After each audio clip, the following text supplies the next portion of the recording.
How to fix Binance login captcha problem. To fix the Binance login and the captcha problem, you could simply open your browser and go to binance.com.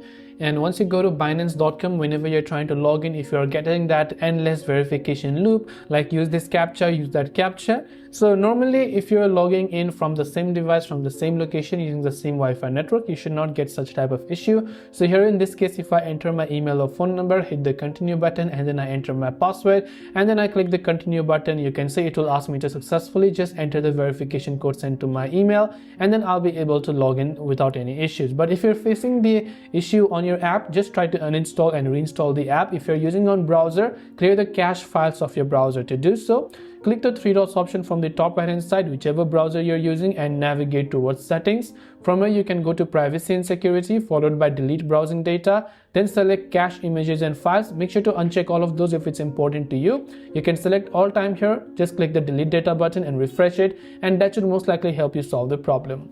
That's it for this video. Thanks for watching, and do subscribe for more tips and tutorials such as these.